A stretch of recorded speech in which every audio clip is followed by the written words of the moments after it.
네, 청년의 신앙생활 기준이라는 제목으로 말씀을 전하겠습니다.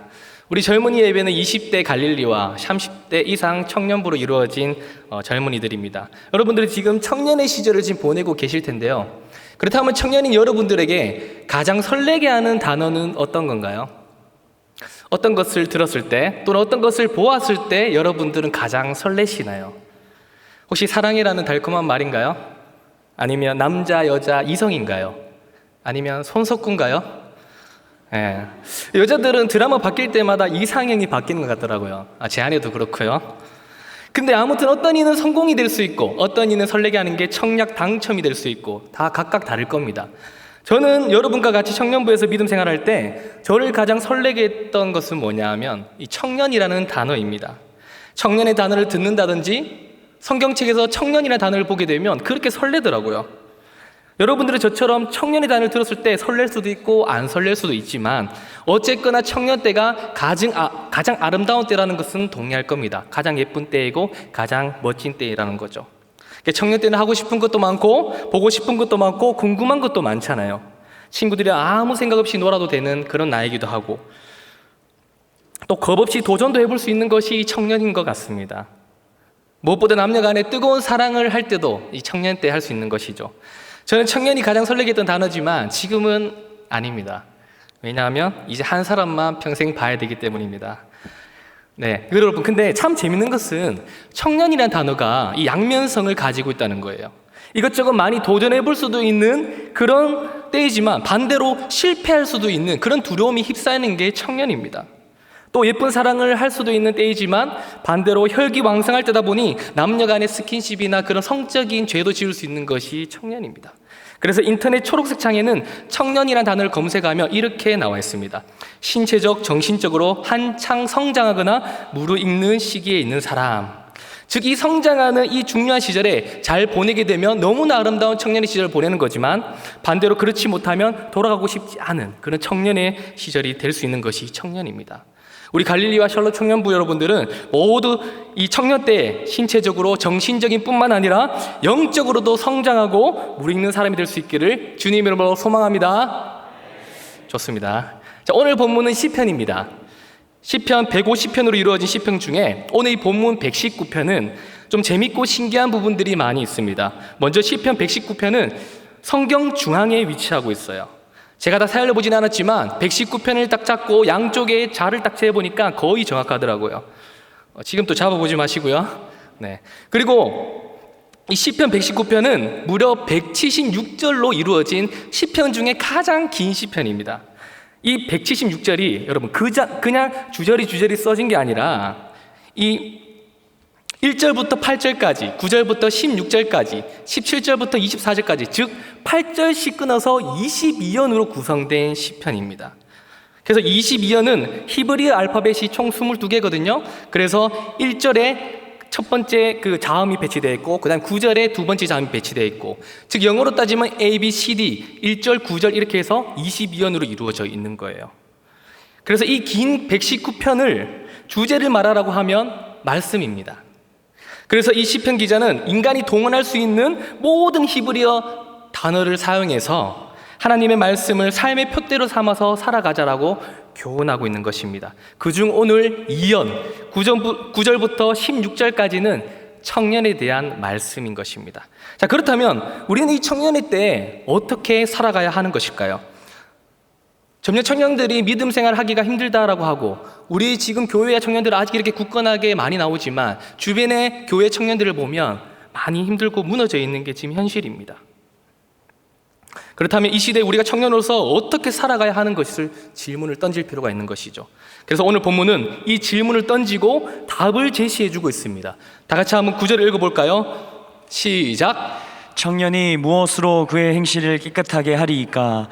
주의 말씀만 지킬 따름이니이다. 네, 청년이 무엇으로 그의 행실을 깨끗하게 하리이까? 주의 말씀만 따르니이다 라고 질문을 하고 있습니다. 자, 여기서 여러분 행실이라는 것은 우리가 행동으로도 해석할 수 있겠으나 원문을 찾아봤을 때는 길로도 해석할 수 있습니다. 그래서 인생을 살아가는 이 길을 행실의 과정, 행위의 과정으로 표현한 것이죠. 그래서 행실을 길로 바꿔서 다시 읽어보면 이렇습니다. 청년이 무엇으로 그의 길을 깨끗하게 하리까? 주의 말씀만 지킬 따름이니이다. 여러분, 청년인 여러분들은 지금 어떤 길을 걸어가고 계신가요? 어떻게 살아가고 지금 계신가요? 학교 캠퍼스에서나 직장에서의 내 모습은 지금 어떤지 한번 돌아보시길 바랍니다. 교회의 내 모습이나 직장에서 학교에서 내 모습은 혹시 같나요? 또는 구별되어서 지금 살아가고 계신가요? 털어서 먼지 안 나오는 사람은 없다라고 하죠. 이것을 또 다른 말로 하게 되면 먼지 나올 때까지 턴다는 말도 되는 거예요. 근데 우리는 어떻습니까? 매번 털 때마다 먼지 나오는 존재들이지 않습니까? 그만큼 우리는 연약한 존재라는 것인 거죠. 내가 지금 이 청년의 때를 잘 보내고 있는지, 믿음 생활을 잘하고 있는지를 확인하는 방법은 한 가지가 있습니다. 그것은 뭘까요? 옆 사람과 비교해서는 안 됩니다. 왜냐면 다 거기서 거기잖아요. 맞죠? 그래서 내가 이 청년 때 믿음을 생활을 잘하고 있는지 확인하는 방법은 한 가지가 있습니다. 그것은 바로 말씀입니다. 그래서 9절 한번 다시 읽어볼까요? 9절 시작. 청년이 무엇으로 그의 행실을 깨끗하게 하리이까? 주의 말씀만 지킬 따름이니이다. 네, 바로 말씀만이 우리를 깨끗하게 할 수 있는 것입니다. 설교 제목처럼 청년의 신앙생활 기준은 바로 말씀인 겁니다. 옆 사람과 비교하는 것이 아니라 기준이 되고 중심이 되는 말씀으로 말미암아 우리가 지금 깨끗하게 살아가고 있는지, 내가 지금 청년의 시절을 잘 보내고 있는지를 체크해 볼 수 있는 지표인 것인 거죠. 그래서 주의 말씀은 내 발의 등이요 내 길의 빛이니이다라고 했지 않습니까? 우리 모두 청년의 때에 신앙생활의 기준을 말씀으로 잡아서 청년의 시절을 빛 가운데로 걸어갈 수 있는 자들이 될 수 있기를 소망합니다. 자, 이제 말씀을 기준으로 잡아야 된다는 것도 알겠습니다. 말씀을 지켜야 된다는 것도 알겠다는 거죠. 자, 그러면 그냥 말씀을 지켜라 하고 나면 어떻게? 이렇게 질문을 던질 수 있겠죠. 그래서 오늘 본문은 어떻게 하면 하나님 말씀을 지킬 수 있는지 3가지도 제시해주고 있습니다. 자, 다 같이 한번 따라하겠습니다. 첫 번째, 말씀을 내 마음에 두어야 합니다. 말씀을 내 마음에 두어야 합니다. 한 번 더, 말씀을 내 마음에 두어야 합니다. 말씀을 내 마음에 두어야 합니다. 다 같이 11절 한번 읽어보겠습니다. 시작. 내가 주께 범죄하지 아니하려 하여 주의 말씀을 내 마음에 두었나이다. 네, 청년의 행실을 깨끗하게 할 수 있는 것은 말씀이라고 하였는데, 그 주의 말씀을 지키는 가운데 어떻게 지킬 수 있냐? 그 첫 번째가 주의 말씀을 내 마음에 두는 것입니다. 여기서 두었다는 것은 영어 번역본에 보면 트레저라고 나옵니다. 보물이죠, 보물. 시편 기자는 하나님의 말씀이 너무나 귀하기에 이 보물처럼 말씀을 대했다는 것입니다. 그래서 영어의 뜻이 보물이라면 원문의 뜻을 보면 소중히 여기다라는 거예요. 즉 보물은 우리가 소중히 여기는 것인 거죠. 여러분들에게도 보물이 다 있을 것입니다. 보물을 다 어디에 보관하십니까? 집에 꼭꼭 이렇게 꽁꽁 숨겨서 놔두는 게 바로 보물이죠. 설교 준비한다고 조인식 목사님에게 목사님 보물이 무엇입니까? 라고 하니까 이렇게 말했어요. 보물? 없어. 주님 말고 뭐 소중한 게 있나? 이렇게 하더라고요. 그래서 목사님 낚싯대가 보물이지 않습니까? 라고 하니까 뭐라는지 아세요? 낚싯대는 아끼는 거지 보물은 아니지 라고 하더라고요. 판단은 여러분에게 맡기겠습니다. 저는 지금까지 보물이 뭐냐라고 물어보면 항상 한결같은 대답을 했습니다. 어릴 적 사진이 보물입니다. 그런데 설교를 준비하면서 가만히 생각해 보니까 아니더라고요. 보물이라면 자주 열어보고 해야 되는데 지금도 먼지가 쌓여있는 게 어릴 적 사진이거든요. 그래서 현실적으로 지금 제 마음속에 두고 있는 보물이 뭔지 곰곰이 생각해 보니까 지금 꽁꽁 숨겨놨던 돌반지 20개입니다. 아들 돌잔치 하면서 친구들에게 받은 그 돌반지가 지금 저에게는 보물이더라고요. 지금 금값 비싸잖아요, 맞죠? 자, 이렇게 보물이 있으면 내 마음속에도 두고 그리고 꽁꽁 숨겨서 소중히 보관하는 게 바로 보물입니다. 그래서 시편 기자는 11절에서 주의 말씀이 보물이기에 말씀을 내 마음에 두고 소중히 여긴다라고 계속해서 고백하는 거예요. 여러분들도 주의 말씀을 내 마음에 두어서 소중히 여길 수 있기를 주님의 이름으로 소망합니다. 자, 그런데 본문에서는 말씀이 소중히 여겨야 된다는 것을 말하면서 그 앞에 왜 소중히 여겨야 되는지 구체적으로 말하고 있습니다. 다시 한 번 더 11절 읽어볼까요? 시작. 내가 주께 범죄하지 아니하려 하여 주의 말씀을 내 마음에 두었나이다. 네, 11절 앞에 보면 내가 주께 범죄하지 아니하려라고 나옵니다. 여러분, 청년의 때는 워낙 죄지을 수 있는 환경들도 많이 열려있고 아까 전에 말했던 것처럼 연약할 때가 청년인 거예요. 죄를 많이 짓는 거죠. 그래서 주께 범죄하지 않기 위해서는 주의 말씀을 내 마음에 두고 소중히 여기며 살아야 한다고 시편 기자는 붙여서 같이 이야기하고 있는 거예요. 죄를 범하지 않기 위해서는 말씀을 마음에 둬야 된다는데 이 원문이 또 다른 성경에서는 어떻게 쓰여져 있냐면 잠언 7장 1절에서 쓰여지고 있습니다. 같이 한번 더 볼까요? 제가 읽겠습니다. 내 아들아 내 말을 지키며 내 계정을 간직하라. 여러분, 여기서 잠언 기자 또한 젊은 아들에게 말씀을 간직하라는 이유가 바로 이어지는 잠언 7장 5절에서 그 이유가 나오는데요. 한번 보겠습니다. 그리하면 이것이 너를 지켜서 음녀에게 말로 호리는 이방 여인에게 빠지지 않게 하리라. 여러분, 음녀 또는 유혹하는 여인에게 빠지지 않게 하기 위해서 해주는 것이 바로 말씀이라는 거예요. 믿음의 청년들을 죄로부터 지켜줄 수 있는 것이 바로 영적 전쟁에서 승리하게 해주는 것이 바로 이 말씀이라는 것입니다. 계속해서 잠언의 이야기를 좀 더 살펴보자면 그 뒤에 7절에서는 한 젊은이가 유혹에 빠져서 그 음녀에게 가는 장면을 묘사하고 있어요. 그 젊은이를 잠언에서는 어떻게 말하고 있냐면 어리석고 지혜 없는 자라고 말하고 있습니다. 그리고 그 음녀는 9절에서 이 젊은이를 유혹하게 되는데 언제 유혹하냐 하면 날이 저물 때, 황혼 때, 깊은 밤중에 유혹하는 거예요. 그래서 여러분, 밤중에 남녀가 둘이 만나는 것은 위험합니다. 아멘을 안 하시네요. 그리고 또 뒤에 16절에 보면 이 음녀는 이렇게 유혹합니다. 내 침상에는 요와 애굽의 문이 있는 이불을 폈고 모략과 침량과 계피를 뿌려놓으라. 오라 우리가 아침까지 흡족하게 서로 사랑하며 희락하자. 여러분, 이렇게 유혹하는데 앞 넘어갈 혹시 남자 청년 있나요? 아무도 없죠. 제가 이 설교를 준비하면서 저를 한번 돌이켜 봤습니다. 저는 어땠나? 그래서 저도 아내와 연애할 때 이성적인 것들로 인해서 참 힘들었던 순간이 많은데 이것을 설교에서 말할까 말까 고민하다가 아내한테 허락받고 이야기합니다. 저희는 소개팅에서 얼굴을 한번 보고 그리고 떨어졌어요. 2년 동안 떨어졌습니다. 그 이유는 바로 아내가 해외 단기 선교를 갔는데요. 소개팅 때는 서로가 마음에 들지 않아서 끝났습니다. 근데 이제 선교지에 가 있는 아내와 어떻게 연락이 닿아서 다시 연락이 됐고 썸을 타기 시작했어요. 그렇게 저는 2년을 기다려야 됐고 1년을 한국에서 기다리다가 이제 좀 사랑을 확인하고자 해서 프랑스 파리로 넘어가서 첫 데이트를 했어요. 물론 숙소는 한인교회 남녀 숙소 따로 잤습니다. 자, 숙소를 한인교회 잡았으니까 안전하다라고 생각했어요. 근데 문제는 5째 날에 터졌습니다. 샹젤리제 거리를 걷다가 세계 3대 쇼인 카바레 쇼를 발견했습니다. 저는 이게 너무나 보고 싶어서 아내를 설득하니까 아내는 야해서 안 된다라고 하더라고요. 그래서 제가 뭐라 했냐면 야한 거 아니다, 이건 예술이다 라고 했죠. 그래서 설득 끝에 결국 카바레 쇼를 보러 갔습니다. 이때 저는 나름대로 신앙생활도 착실하게 잘하고 있었다 생각했고 아내도 단기 선교다 보니 이런 거 본다고 뭐 죄에 빠지겠어라는 그런 생각을 했었죠. 그렇게 우리는 예술을 보고 나왔는데 그때부터 문제는 머리가 새하얘지고 가슴이 벌렁벌렁거리고 그리고 내 안에 음흉한 것들이 막 살아 숨쉬는 거예요. 지금 너무 잘 듣고 계시네요. 네, 그래서 이제 안 되겠다 싶어서 기차 타고 숙소 앞에 이제 도착했습니다. 근데 이제 이틀밖에 안 남았다는 그 생각이 다시 올라와서 다시 또 말해서 숙소도 가지 말고 우리 옆에 호텔 가보자라고 해서 그래서 앱을 찾아서 열어보니까 마침 육교를 지나서 반대편에 가면 호텔이 있는 거예요. 할렐루야.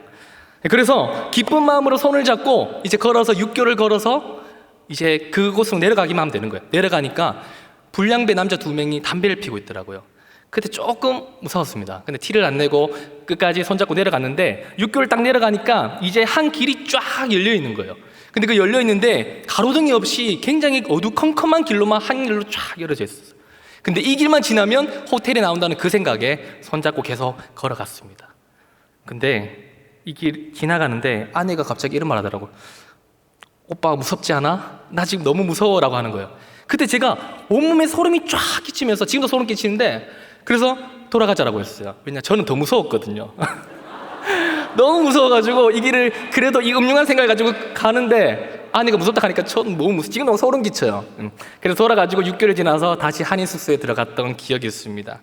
지금 돌이켜 생각해보면 하나님께서 첫 번째 지켜주신 것 그리고 두 번째는 제가 그래도 아내가 그래도 하나님 앞에 말씀 앞에 서 있으려고 노력했던 것이 그렇게 해서 이겨낼 수 있지 않았나 생각해봅니다. 사랑하는 청년들이여, 하나님의 말씀을 내 마음에 두게 되면 잠언에서 나오는 음녀나 내 속에 꿈틀거리고 있는 그 음흉한 것들로부터 믿음을 지킬 수 있으리라 확신합니다. 하나님의 말씀을 내 마음에 두고 살아가서 많은 죄들을 이겨낼 수 있는 우리 주의 청년이 될 수 있기를 소망합니다. 자, 하나님 말씀을 지킬 수 있는 두 번째 따라하겠습니다. 말씀을 선포해야 됩니다. 말씀을 선포해야 합니다. 자, 다 같이 13절 한번 읽어볼까요? 시작. 주의 입의 모든 규례들을 나의 입술로 선포하였으며. 여기서 선포하다는 의미는 공식적으로 선언하다라는 뜻입니다. 사람들에게 하나님의 말씀을 공식적으로 선포하는 거예요. 이렇게 계속해서 말씀을 선포하면서 살아가게 되면 어떤 일이 일어나냐? 나는 하나님의 자녀다, 나는 말씀대로 살아간다고 해서 흔들리지 않는 거예요. 나의 정체성이 흔들리지 않는 거예요. 여러분, 이 선포의 힘이 얼마나 강한지 아십니까? 제 주변에 몇십 년 동안 담배를 피워온 사람이 있었는데 이렇게 선포했습니다. 몇 월 며칠 날 담배를 끊겠다라고 선포했습니다. 그래서 처음에 그 사람이 선포하고 난 뒤에 내가 미쳤다라고 생각했대요. 이거 어떻게 끊냐고. 그런데 놀라운 일은 매일매일 그렇게 담배를 끊겠다라고 선포하고 나니까 놀라운 일들이 일어나는 거예요. 주변 사람들도 끊도록 도와주게 되고 본인도 이렇게까지 했는데 못 끊으면 부끄러우니까 계속해서 노력하게 되고 그렇게 되더래요. 그렇게 매일매일 선포한 결과 결국 그날에 끊게 되었다는 이야기입니다. 제 이야기는 아닙니다. 네. 여러분, 선포하게 되면 그 말을 결국 누가 제일 많이 들을까요? 선포할 때마다 제일 많이 듣는 것은 내 자신입니다. 그래서 선포할 때 가장 큰 혜택을 받는 것은 바로 나 자신이라는 겁니다. 로마서 10장 17절에 보면 믿음은 들음에서 나고 들음은 그리스도의 말씀으로 말미암았느니라 라고 말하죠. 거꾸로 가봅시다. 하나님의 말씀을 선포할 때 내가 제일 먼저 듣게 되고 들으면서 믿음이 생기고 자라나는 것입니다. 여러분, 혹시나 선포하고 나면 내가 그렇게 지키지 못할까 봐 두려울 수도 있습니다. 또는 거짓말쟁이, 허풍쟁이라고 들릴 수도 있습니다. 그러나 괜찮습니다. 여러분, 선포하는 자가 그리고 선포해서 거짓말쟁이가 되는 사람들이 가만히 있는 저보다는 저는 훨씬 더 낫다라고 생각합니다. 적어도 선포하는 자는 그렇게 살려고 노력하기 때문인 거죠. 사랑하는 여러분, 우리는 무엇보다 나 자신을 위해서도 하나님의 말씀을 선포해야 되는 건 맞습니다. 그러나 더 중요한 것은 하나님 나라를 위해서도 우리가 선포해야 됩니다. 우리가 선포하지 않으면 하나님 나라가 어떻게 세워지고 확장될 수 있겠습니까? 그래서 성경에서 하나님의 말씀을 선포한 사람들이 많이 나오는데 그 중에 에스라는 2차 귀환전에 아하와 강가에서 금식을 선포했죠. 요나는 두려웠지만 니느웨 성읍에 가서 회개를 선포했습니다. 그리고 예수님은 마을에 두루 다니시면서 하나님 나라를 전파하고 다니셨습니다. 바울은 디모데후서 1장 11절에서 이렇게 고백합니다. 다 같이 한번 읽어볼까요? 시작. 내가 이 복음을 위하여 선포자와 사도와 교사로 세우심을 입었노라. 그리고 그 뒤에 4장 17절에서도 바울은 이렇게 고백합니다. 다 같이 읽어볼까요? 시작. 주께서 내 곁에 서서 나에게 힘을 주심은 나로 말미암아 선포된 말씀이 온전히 전파되어 모든 이방인이 듣게 하려 하심이니 내가 사자의 입에서 건짐을 받았느니라. 아멘. 사랑하는 여러분, 우리가 눈이 있어도 주님을 바라보지 않고 주님의 말씀을 읽지 않다면 영적인 맹인입니다. 귀가 있어도 주님의 음성을 듣지 않는다면 영적인 기머거리입니다. 입이 있는데도 우리가 주님의 말씀을 선포하지 않고 찬양하지 않는다면 영적인 벙어리일 뿐입니다. 그렇게 우리는 하나님의 말씀을 많이 선포하는 자들이 될 수 있기를 축복합니다. SNS 등에 나는 가끔 눈물 흘린다 이런 거 올리지 마시고 음식 사진, 어디 놀러간 사진 이런 것만 올리지 마시고 그 SNS 영역에서도 하나님의 말씀을 선포하고 하나님의 사랑을 마음껏 증거하는 자들이 될 수 있기를 주님의 이름으로 소망합니다. 자, 여러분, 또한 선포하다는 이 의미가 공식적으로 선언하다라는 의미도 있지만 또 다른 의미가 있습니다. 반복해서 말하다라는 뜻이 있습니다. 군대에서는 전문 용어로 복면복창이라고 말합니다. 복면복창은 군대 용어인데요, 상급자가 내린 명령, 지시를 되풀이해서 다시 말하는 거예요. 저는 운전병 출신이거든요. 혹시 운전병 출신 한번 손 들어보시겠어요? 네, 혹시 부끄러우신가요? 여기 손 안 드는 사람 있을 겁니다. 아무튼 저기 손 들었는데 저랑 다음에 한번 드라이브 한번 갑시다. 여러분, 운전병도 똑같이 복면복창하는 거예요. 우회전 가면 우회전하겠습니다. 좌회전 좌회전하겠습니다. 정지하겠습니다. 훈련할 때도 마찬가지입니다. 좌로 밀착, 우로 밀착, 10분간 휴식도 똑같이 복면복창합니다. 그리고 돌격 앞으로 해야지만 돌격 앞으로 할 수 있습니다. 이렇게 군대에서 복면복창하는 이유는 상급자가 내린 명령이 잘 전달되었는지 확인할 수도 있고 하급자는 그 말을 다시 한 번 더 숙지하는 중요한 과정인 거예요. 이렇게 하지 않으면 전쟁 시에 명령이 잘못 떨어지면 생명의 위협을 느낄 수 있기 때문인 거죠. 여러분, 군대의 복명복창처럼 사회에서도 이 운동이 일어나고 있다고 합니다. 그것은 뭐냐 하면 바로 디브리핑이에요. 직장에서 일어나고 있다고 하는데, 디브리핑은 다시 보고한다는 똑같은 뜻입니다. 자, 예를 들면 상사가 저한테 정주임 창고에 가서 마스크 가져오게 라고 한다면, 네, 창고에 가서 마스크 가지고 오겠습니다. 이렇게 복명복창 똑같이 디브리핑 하는 거예요. 직장에 이 용어가 생긴 이유가 뭐냐 하면, 대한민국의 많은 직장인들이 앓고 있는 병들이 바로 냅병이라고 합니다. 냅, 알겠습니다. 이건 거죠. 그래서 뭔가 마땅한 대답은 할 건 없고, 대충 무슨 말인지는 알겠고, 그 다음에 뭐죠? 어디 갔죠? 네, 아무튼 그렇게 해서 이제 네 알겠습니다라고 말하는 겁니다. 그래서 채용 사이트에서는 조사한 바에 의하면 상사에게 가장 많이 하는 거짓말이 바로 이 네 알겠습니다라고 하는 것이죠. 그래서 디브리핑을 하게 된다면 나도 이해를 했는지 알 수 있고 상사에게도 이해를 했다는 것을 전달할 수 있는 아주 중요한 것인 겁니다. 여러분, 말씀도 마찬가지입니다. 말씀을 받고 아멘 방금 하는 거 너무나 좋습니다. 그러나 아멘으로 끝나는 것이 아니라 받은 그 아멘의 말씀을 다시 나가서 선포하고 하나님 말씀을 증거해야 되는 것인 거예요. 말씀을 듣고 은혜를 받았다면 거기서 끝이 아니라 소그룹에 가서 그 은혜를 나눠야 되는 거예요. 그렇기 때문에 소그룹은 너무나 중요한 것입니다. 이렇게 말씀에 우리가 복면복창하고 디브리핑 하게 된다면 내가 그 말씀을 가장 먼저 들을 수 있을 것이고, 그 말씀이 주변에게도 흘러가서 하나님 나라가 확장될 것이고, 그리고 무엇보다 하나님께서 기뻐 받으신다는 것을 믿으시길 바랍니다. 자, 하나님 말씀을 지킬 수 있는 마지막 세 번째, 따라하겠습니다. 말씀을 즐거워해야 합니다. 말씀을 즐거워해야 합니다. 다 같이 14절을 한번 읽어보겠습니다. 시작. 내가 모든 재물을 즐거움같이 주의 증거들의 도를 즐거워하였나이다. 여기서 즐거워한다는 것은 크게 기뻐하다, 크게 기뻐하면 날뛰다라는 이런 의미입니다. 즉 일상적인 기쁨을 말하는 것이 아니라 주체할 수 없을 정도로 넘쳐나는 큰 기쁨을 말하는 거예요. 그래서 본문 14절을 다시 보면 즐거워하는 것을 무엇과 비교를 하고 있는데, 보시면 모든 재물을 즐거워함같이라고 나와 있어요. 우리는 재물, 돈을 사랑하지 않습니까? 돈을 사랑하지 않는 사람은 없을 것입니다. 같은 값이면 1,000원보다는 10,000원이 더 좋을 거예요. 맞죠? 그러나 본문에서 오해하면 안 될 것이 재물을 즐거워하는 것처럼 동일한 정도로 하나님 말씀을 기뻐해야 된다는 것이 아닙니다. 뭐냐 하면 이 세상의 모든 재물보다, 내가 사랑하는 돈보다 하나님 말씀을 더욱더 사랑하고 즐거워하고 기뻐해야 된다는 것입니다. 즉 본문은 세상 사람들이 가장 기뻐하는 대상인 그 재물과 돈을 비교의 대상으로 삼아서 시편 기자가 하나님의 말씀을 얼마나 사랑하고 있는지를 지금 보여주고 있는 것입니다. 16절에도 보시면 동일하게 한 번 더 말씀을 즐거워한다라고 나오십니다. 이것은 앞으로도 계속해서 즐거워할 것이라는 거죠. 그리고 다짐하는 거예요. 이러한 시편 기자의 진술은 말씀에 대한 열정을 계속해서 보여줄 뿐만 아니라 하나님 말씀을 통하여 참된 기쁨과 즐거움을 맛볼 수 있다는 것입니다. 이렇게 14절, 16절 두 번이나 이렇게 반복해서 말하는 이유는 하나님 말씀을 지켰을 때 받는 그 축복도 중요하지만 우리가 말씀을 지키는 과정 속에서도 큰 기쁨과 즐거움이 있다는 것입니다.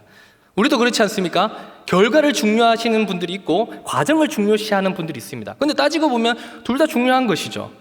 말씀도 그렇습니다. 말씀을 지키고 살아가다 보면 그 과정 속에서도 우리가 기쁘고 즐거운 것입니다. 그리고 말씀을 지키게 되면 결과론적으로 하나님께서 우리에게 축복도 내려주시는 것이죠. 그리고 또한 즐거워한다는 것은 이런 뜻도 내포되어 있습니다. 즐기는 것이다. 즐기는 자는 아무도 이길 자가 없습니다. 누군가 강제로 뭐 하라고 하면 기쁘지도 않고 하기도 싫잖아요. 그러나 자율성을 띠고 스스로 자발적으로 했을 때는 우리가 기쁘고 즐거울 수 있는 것입니다. 여러분들은 어떠신가요? 말씀을 잘 지키지만 혹시나 즐겁지 않은 분들이 있나요? 매주 이렇게 나와서 예배를 드리고 찬양하고 말씀을 듣는데 여러분에게 기쁨이 없는 자들이 있습니까? 성경에서도 이런 부류의 사람들을 찾아볼 수 있습니다. 말씀은 잘 지켰지만 그 안에 기쁨과 즐거움이 없는 자들은 바로 예수님 시대 때 서기관과 바리새인들인 거예요. 그들은 율법 가운데 율법 자체에 더 엄격한 규율을 정해가지고 율법을 철두철미하게 지켰던 자들이 바로 서기관과 바리새인들입니다. 성경에 적혀있는 율법을 모두 하나하나 다 지키려고 노력했습니다. 그러나 이들에게 문제는 뭐냐 하면 기쁨이 없었다는 것입니다. 하나님의 은혜와 축복에 대한 감사와 감격이 없었던 것입니다. 그래서 예수님은 이들에게 계속해서 책망하는 장면이 나오는 것이죠. 사랑하는 여러분, 우리는 꼭 기억해야 됩니다. 아무리 하나님 말씀을 잘 듣고 지킨다 할지라도 우리의 이런 마음에 감사와 즐거움이 없다면 하나님은 결코 기쁘게 받으시지 않을 겁니다. 우리 모두 말씀을 기쁨과 즐거움을 지키길 바라고 교회의 작은 일을 우리가 섬기더라도 감사와 기쁨과 즐거움이 넘칠 수 있기를 주님의 이름으로 소망합니다. 말씀을 맺겠습니다. 사랑하는 청년 여러분, 여러분들은 지금 이 아름다운 청년의 때를 걸어가고 있을 것입니다. 혹시 반복되는 죄로 인해서 하나님과의 막힌 담은 없으십니까? 청년의 행실을 깨끗하게 할 수 있는 것은 오직 말씀밖에 없다라고 했습니다. 하나님 말씀을 내 마음에 두어서 나의 더러운 죄에 대해 회개하시고 하나님과의 막힌 담을 허물어버리는 그런 시간이 될 수 있기를 소망합니다. 또한 남들과 비교했을 때 실패한 인생 같나요? 남들은 저 앞에 달려가고 있는데 나는 뒤에서 뒤처져 있는 것 같나요? 괜찮습니다. 여러분들이 만약에 말씀 앞에 서 있기만 한다면, 말씀을 선포하며 살아가는 자들이라면 하나님 보시기에는 성공한 인생인 것입니다. 돈이 없나요? 남들은 부모님 잘 만나서 돈을 잘 벌고 또 하고 싶은 것도 다 하고 그다음 또 좋은 곳에 취업해서 잘 나가고 있는 것 같은데 나는 그렇지 않은 실패자 인생 같나요? 괜찮습니다. 돈이 없어도 하나님 말씀 앞에 바로 서 있다면, 말씀을 지키는 것을 즐거워하는 자들이라면 하나님 보시기에는 부자이고 가장 넉넉한 인생인 것입니다. 사랑하는 여러분, 이제는 더 이상 남과 비교하지 마시고 세상과 비교하지 마십시오. 예수님과 비교하시길 바랍니다. 예수님처럼 말씀대로 살아가고 예수님처럼 하나님 나라를 선포하며 살아가는 자들이 될 수 있기를 바랍니다. 우리 갈릴리와 샬롬 청년 모두가 신앙생활의 기준을 말씀으로 잡아서 하나님 말씀을 내 마음에 두고 말씀을 선포하고 말씀을 즐거워하며 살아가는 자들이 될 수 있기를 주님의 이름으로 소망합니다. 아멘.